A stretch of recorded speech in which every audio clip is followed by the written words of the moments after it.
Today let's continue with the chapter structural analysis and talk about a new topic.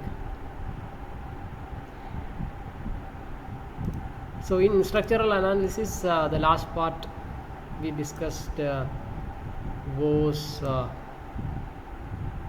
mainly about trusses, and we used method of joins and method of sections to analyze truss structures to find out member forces, to find out support reactions. So these were some of the tasks we did for truss type of structures. Another more general type of structure can be called frames.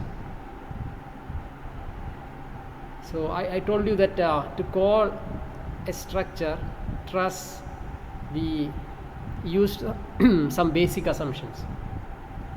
First one was that the loads are always applied on the joints, and all joints, the connecting members for all joints are basically pin joints, and we used this assumptions extensively in the topic to make the problem very simple, and we developed some systematic methods like method of joints and method of sections to analyze truss structures. As a result of these assumptions, we have always had only one type of force within a member. You always have a force that is in the direction of the member, and it's usually either tensile or compressive. So that is just the direction. So the nature of force is essentially the same. But in frames, these assumptions are not valid, and forces within a member can be of different types. And like the truss structures, we can't really use systematic methods like method of joints or method of sections to resolve frames. Frames require application of some fundamental ideas we learned in engineering mechanics in the first chapter, like equilibrium, and to apply them using intuition and logic to analyze frames. So frames are going to be a little more challenging compared to trusses. So trusses, all the truss structures essentially look to something like this. You always have linear members which are connected, pin joints, but frames may not look this simple, and I don't really think it's very important to learn the definition of frames or use the frame as such in the problems, because unlike trusses, it's very difficult to define and classify frames. A lot of machine parts can be called frames, and you don't have a lot of assumptions using which you can simplify problems in frames. But however, these are also basic structures, and especially for the scope of our subject, it's easy to deal with them. You can still use some fundamental ideas and some core principles we've learned in the first module to analyze frames and solve problems when it comes to frames. So let's just talk about some examples.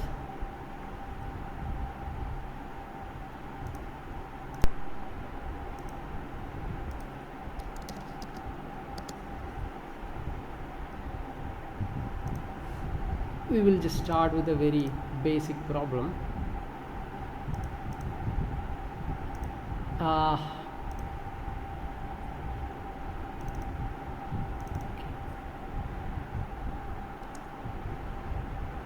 Let's say you have such a structure.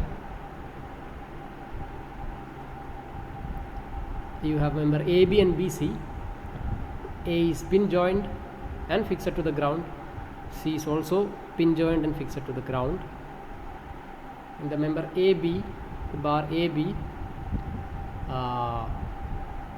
there is a moment, external moment acting on bar AB, and there is an external force P downwards for the member BC. Now can we call this a truss? Is this a truss? No, this is not a truss. Why is it not a truss? Because some of the basic assumptions we use for truss are not valid here. First of all, we know that for truss, external force should always be on the joints. Here that is not the case. You can see that forces are being applied on positions other than joints. And as a consequence of that, you will have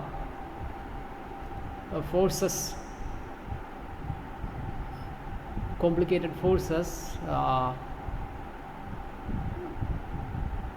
For a single member, you can have more than one type of force, and this can lead to complications. So the question is that how do we approach this problem? For trusses, we developed some systematic techniques to deal with the problem, and it seems those are not applicable here. How do we deal with the problem? So the answer is that there is no systematic procedure, but we only need to use some of the fundamental principles we learned in the beginning of the course to deal with such problems. So the idea is to split the structure into smaller parts and draw free body diagrams, consider the equilibrium of the structure. So the question here is this in equilibrium? Of course this should be in equilibrium, because this is fixed, fully fixed, and it cannot, there is no possibility for this thing to make any motion. So this is in equilibrium. Now let's draw AB here and BC here. This is AB. So had it been a truss, we would we know that we just need to draw, we just need to consider only compressive and tensile forces which are in the direction of the member. So this is not the case here. We have to consider two-dimensional forces in two directions. So that will be, let's say this is you have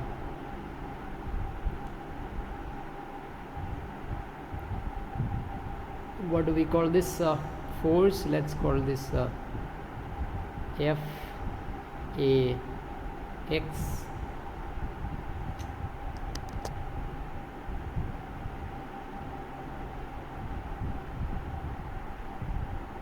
Let's assume that you have a horizontal force FAX at A and you have vertical force FAY at y, and we are not really sure if it's downward or towards left, towards right. We don't know these things. We are simply assuming the direction. Now similarly we will also have to assume that you have force Fbx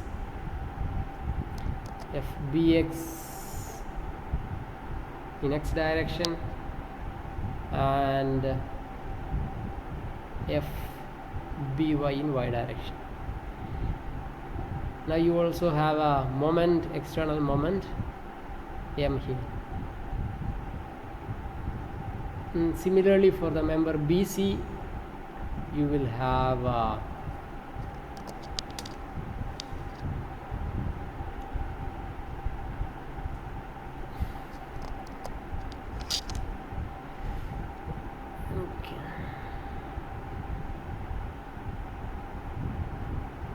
you will have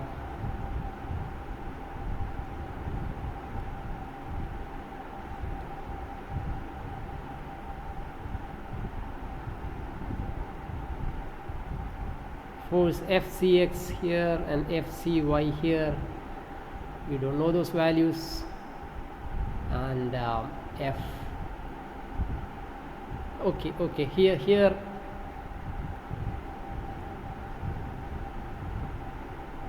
here let's use some information we already have here, right? So we already assumed that you have a force Fbx here, so the joint B is being pulled towards right with force Bx.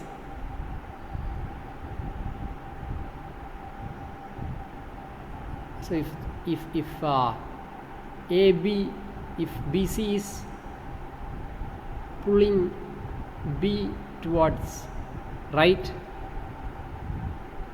AB should be pulling BC towards left. So we must keep that in mind here. And if you take a completely different direction here, this is going to be a little confusing. I mean, if you're considering individual equilibrium, you can use those arbitrary directions, but since we have already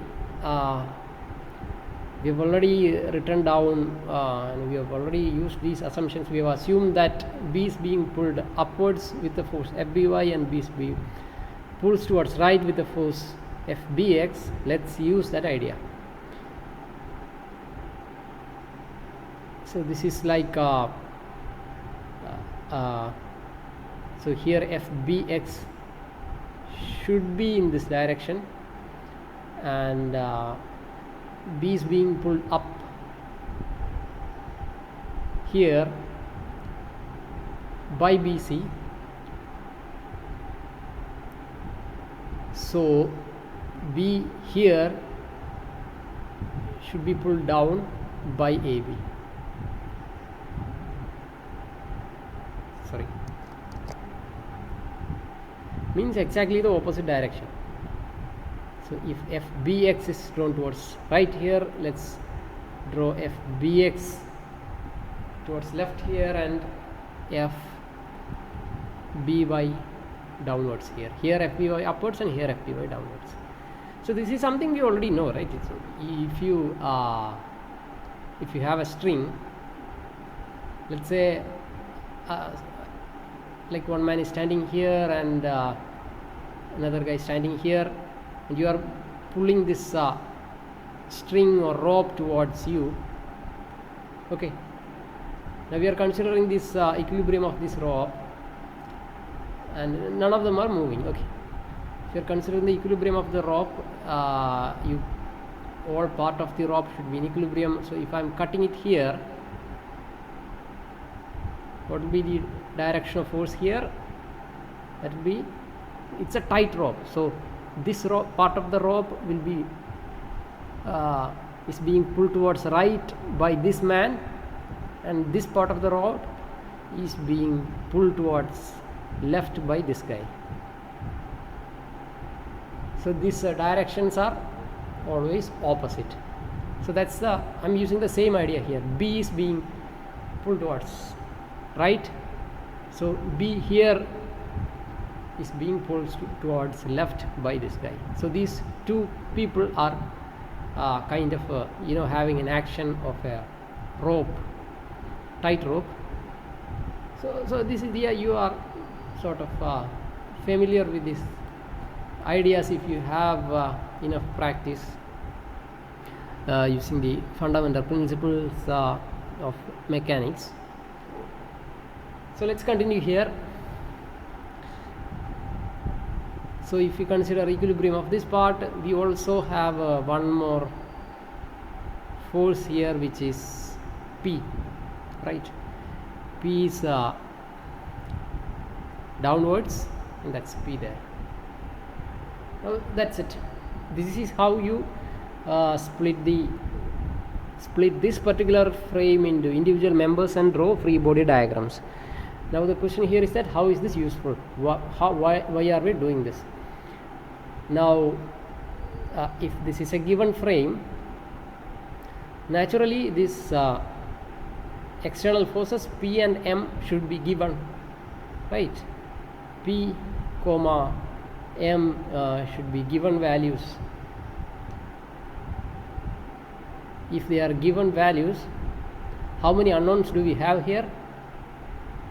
Fax is an unknown, Fay is an unknown, Fbx is an unknown, Fby is an unknown, Fcx is an unknown, and Fcy is an unknown. So how many unknowns do we have here? 6 unknowns in total. If you have 6 unknowns in total, and if you have 2 different parts which are in equilibrium, these are 2D force systems which are in equilibrium, how many equations do you get? From here you can get 3 equations, and those will be sigma Fx is equal to 0, sigma Fy is equal to 0, and net moment about any point should be 0. So the net force in x direction should be 0, net force in y direction should be 0, net force in net moment about any point should be 0. Considering the equilibrium of this part, the same should be valid here also. Net force in x direction should be 0, net force in y direction should be 0, and net moment about any point, any considered point should be 0. 3 equations here and 3 equations here, and total 6 equations and 6 unknowns. So can we solve this problem? Yes. So if you have enough equations, at least as many as the number of unknowns, you can solve the system. If you have number of unknowns more than the number of equations, we will say that's an open problem which you cannot solve. The system of algebraic equations will not have a unique solution, and this is something you learned in linear algebra mathematics. I'm just kind of reminding you. So if you have equal number of equations and unknowns, that's a closed system of equations, right? It's a closed system of equations, and you can solve it. So I'm not giving you any numbers here or trying to solve a problem here. I just wanted to introduce to you a basic type of frame and see how to analyze the case.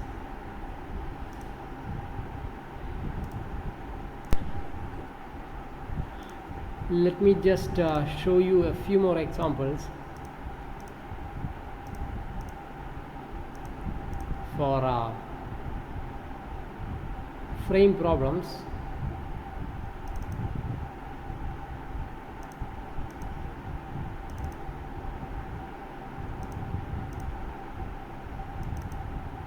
From some engineering applications.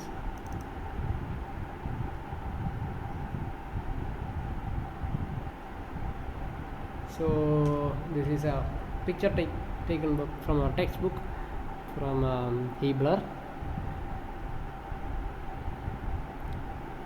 So when it comes to engineering structures, many of these type of engineering components that are used to lift, transport equipments, those are essentially frames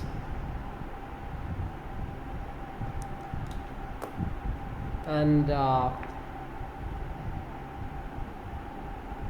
we can use these fundamental principles to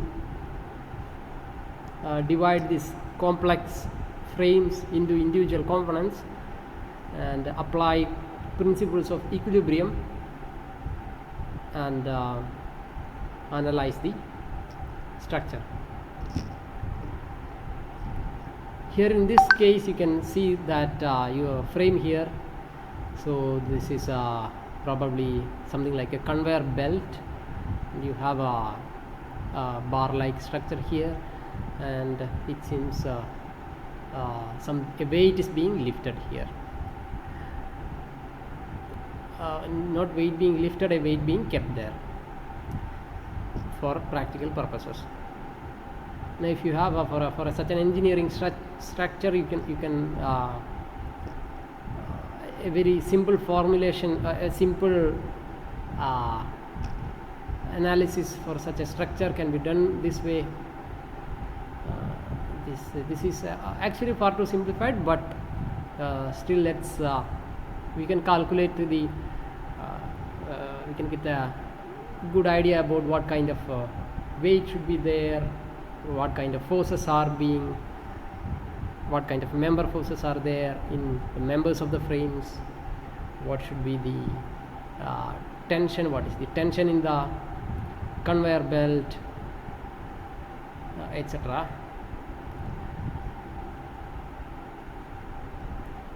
This is just a belt. I'm not sure it's a conveyor belt. So in this case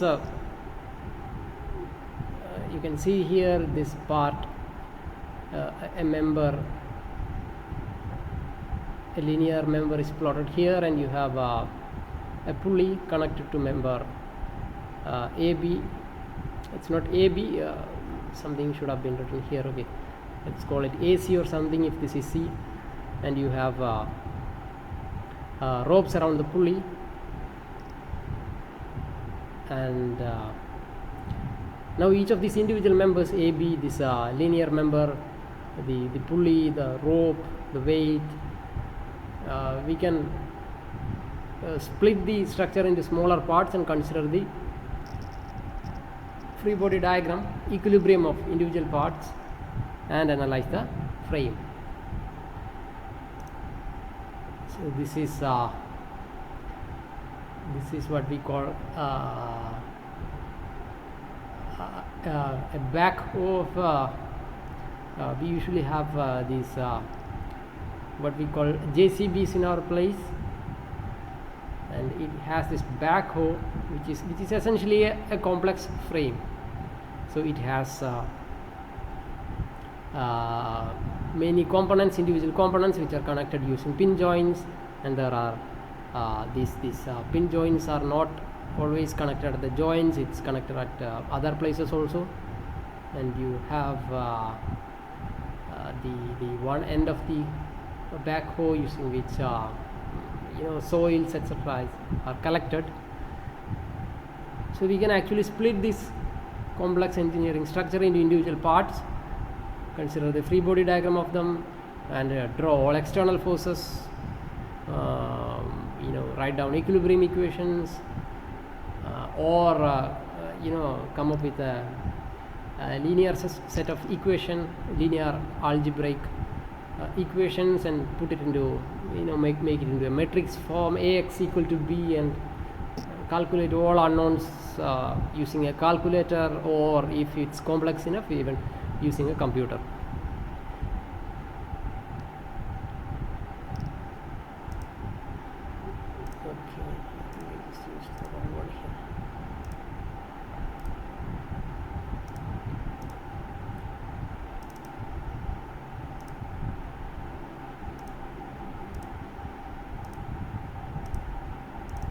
So this is essentially an elevator car, and it's being hoisted by a motor using the pulley system.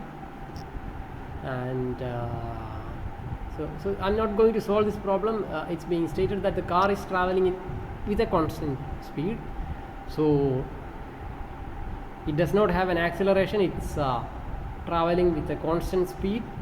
That means that the system is in equilibrium. And I think in the question you are being asked to determine the forces developed in the two cables. So how do you deal with the problem? Just like I've told you, split the frame into individual components, smaller components that can be easily analyzed, and mark all external forces. Here you can see that the normal forces from the wall, the weight of the car, the tension of the rope, etc. is being considered here. This is the free body diagram of the pulley. The pulley is being pulled up with a rope, and it's being pulled down with another two ropes. So these are all the external forces on these individual components. So this is the basic procedure. This is the way we deal with frame problems, and we have so many such problems in our textbooks, and you must get used to solving such problems. I'll probably give you some assignments, and you can have one or two problems as part of our quiz or class test. So for the time being, I think let's just look into a very simple frame problem, which will be a question, and let's fully solve it.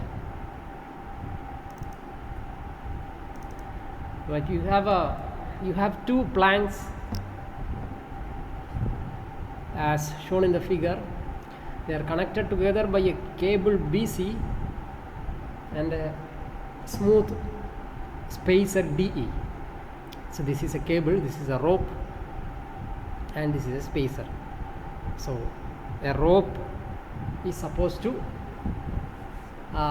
be under tension, and this spacer is supposed to be under compression. And determine the question here is that determine the reactions at the smooth supports A and F, and also find the forces developed in the cable and the spacer. So here the reactions at the smooth supports A and F. So the supports at A and F are smooth, so we don't need to worry about any horizontal forces. Smooth means no friction, no forces that are horizontal. So this is not going to be very difficult. So how do we deal with the problem?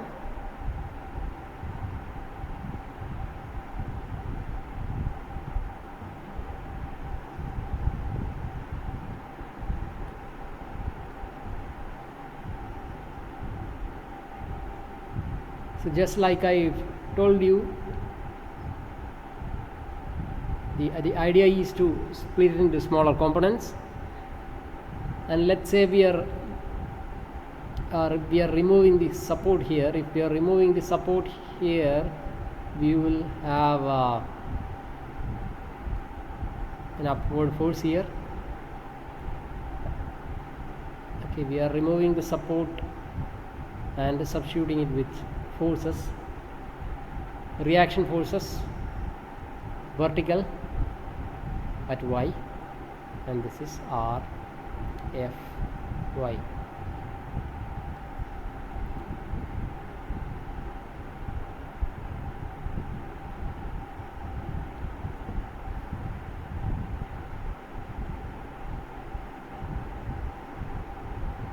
Now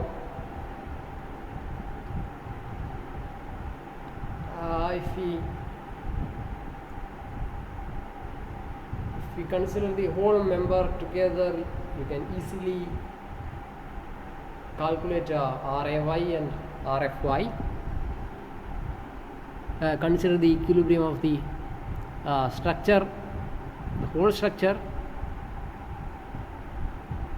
You will be able to calculate RAY and RFY. Once you have that, you can easily calculate equilibrium of any given component and find out the unknowns. So you can basically use different approaches here. 1, 2, 3.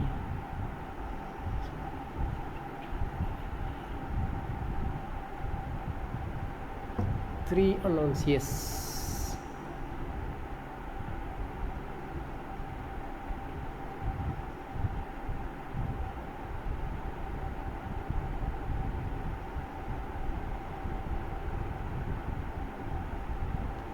Right. There are so many options here. If you are considering equilibrium of AD first and CF second, like I told you, we will also consider the you can also consider the system as a whole, but let me just draw the equilibrium of the individual parts first. If at A you have force, vertical force RAY, which is support reaction, and 100 pound downwards, and here what kind of forces will you have at B? At B, what kind of forces will you have? You are going to have downward force, which is the tension in BC. How do I know that it is downwards? Because BC is a cable, it's a rope. It can only carry tension. The tension will always, a tight rope will always pull a junction or a point away from it. So it should be downwards. And here you must have compressive force. From the spacer you must have compressive force. So all these distances, this is 2 and this is 2, this is also 2. Here also you have B. At B you have a rope, so the force should be away from the point, and it should be upwards, so TBC, and you have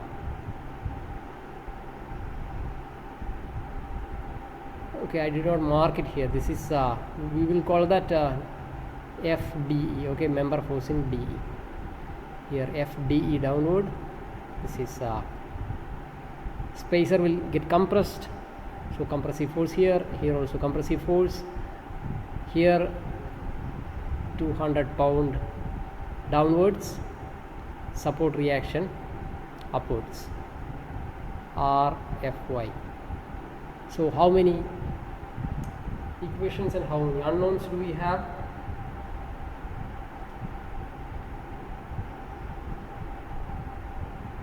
So here there are no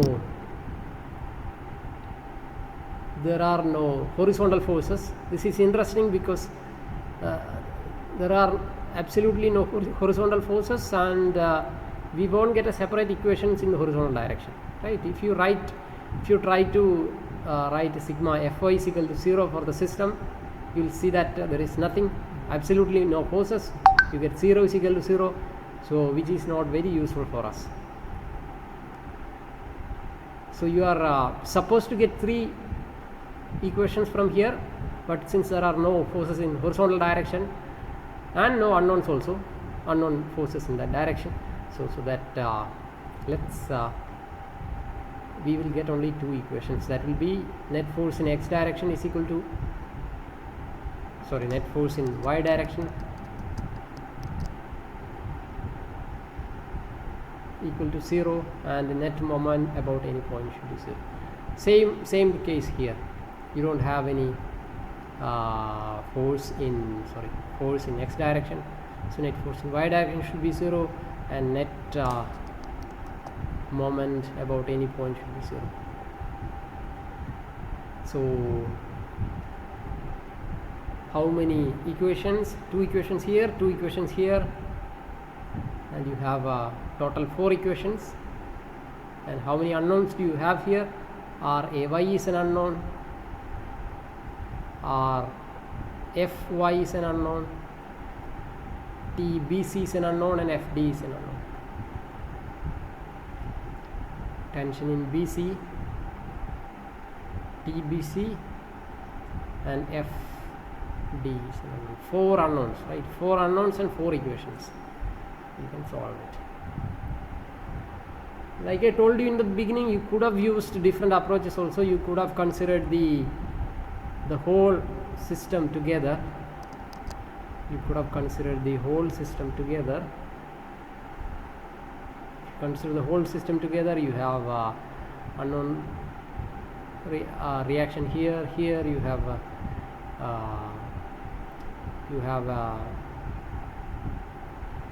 rope here and a spacer here, but if you consider the system together, this will be internal forces, so you don't need to worry about any forces there.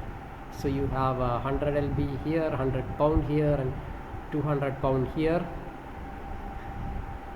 So for the whole system you have one unknown here, Ray, and one unknown here, Rfy, 2 unknowns, and no other unknowns if you consider the whole system. And you have there are no horizontal forces, only vertical forces, so you don't have an equation in x direction. You don't have a force equilibrium in x direction, only in y direction. So you have sigma Fy is equal to 0 and net moment should be 0. So if you use those 2 equations, you will get the value of Ray and Rfy.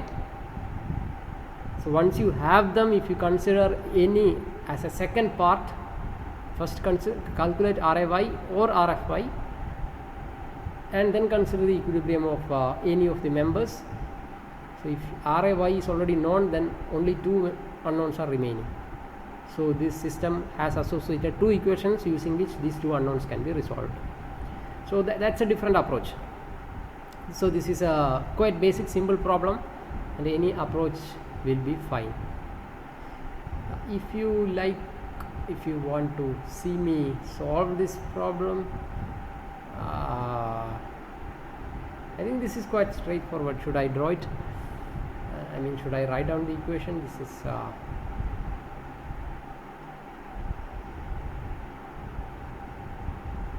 I can write equations if you like. So these are the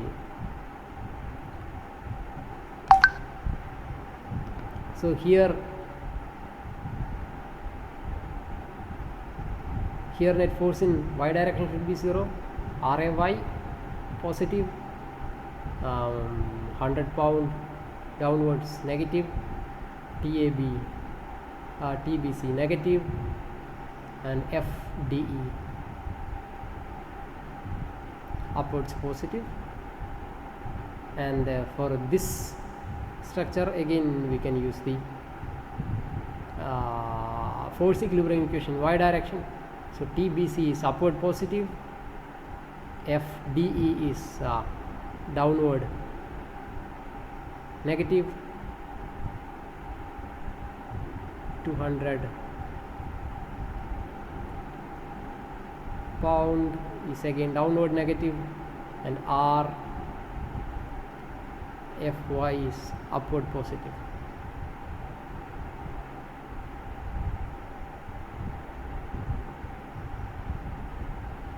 So that's okay. Now those are 2 equations, and here the second equation will be moment equation. So I think these distances are 2. If I remember correctly, those distances are 2. This is 2 feet. Okay, 2 feet. This you need to take care of the units. I'm not taking care of the units. You can If you want, you can convert it to SI units. Otherwise, you can use the same units and solve the problem, but you need to make sure that in the final answer also you don't change the units. You are consistent with the units. So if I consider a moment about this point here, I'll get the equation 100 multiplied by 2. Moment about, so this is net force in y direction being 0, and this is net moment being 0 about any point. So if I take moment about point, this point RAY is essentially passing through the same point, so the perpendicular distance between line of action of RAY and the point A is 0. So RAY multiplied by 0, that's gone.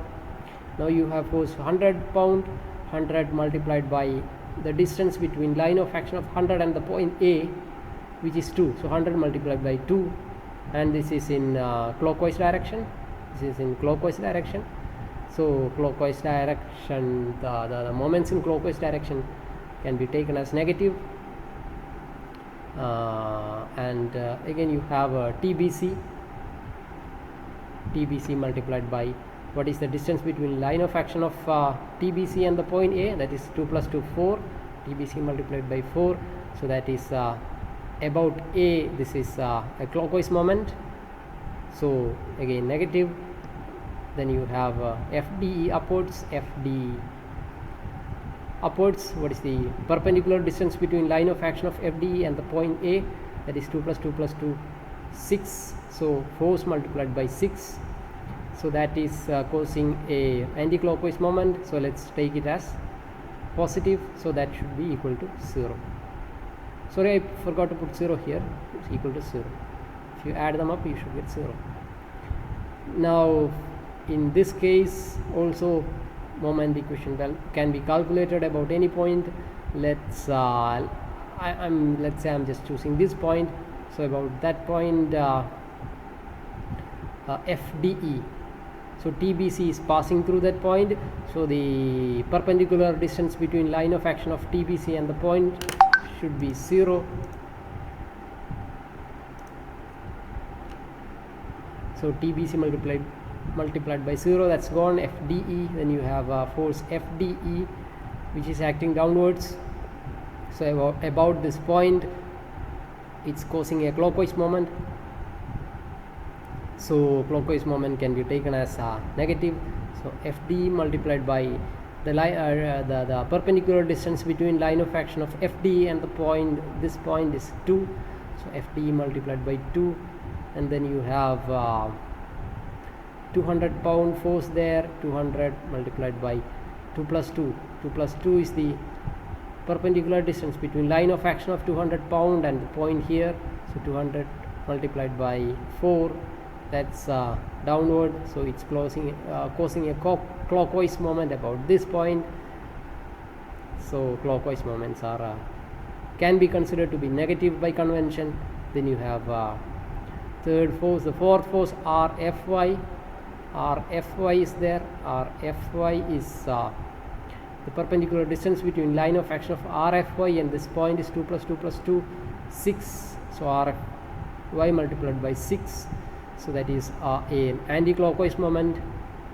So this is trying to rotate in anti-clockwise direction about this point, so that's by convention we have been using so far. Let's take it as positive, and that should be 0.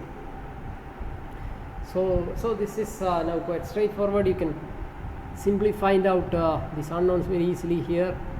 For example, you can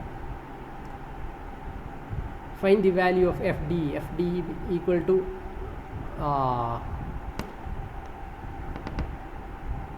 FDE. Any logic can be used. I'm just proposing something that's you can write FDE in terms of TBC here and replace that FD here with TBC. So this you have TBC and RFY. Here also you can replace FD with a term of TBC. So FD is gone, you have TBC and RFY here remaining. Only two unknowns and two equations, so you can simply write TBC in terms of RFY and substitute it here and get the unknown values, or any other logic you can. Or you can, if you want, you can use a calculator or a computer. You can convert this into a linear algebraic system of equations and solve it. How do you do that? 4 unknowns. If you have 4 unknowns here, you can write it like, so if RAY is an unknown and RFY is an unknown, FDE is an unknown, and TBC is an unknown. I'm sorry, I'm making this a mess.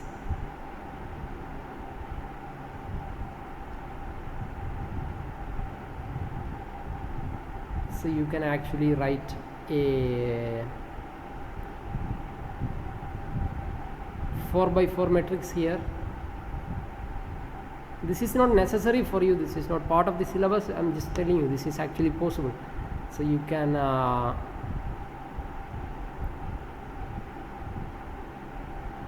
if you multiply this square matrix with this column vector, you will get this column vector, right? So this is, you know, the rule, first row multiplied by first column here, and if you multiply it out, you should get this equation. So these 4 equations can be converted into this format. 4 equations, write these 4 equations one by one and take out these unknowns and make it into a column vector, and you will have values here and values here. So this is essentially the format. A square matrix multiplied by a column vector is equal to a column vector. So x here, these are the unknowns. So x is equal to A inverse multiplied by B. Pre-multiplied both sides with A inverse multiplied by A becomes identity, and that's gone. So A inverse B will give you the value of x. So that part is not absolutely necessary for you, but it's a good idea to know about these things. So today is I will close this lecture, and let's talk about more problems later.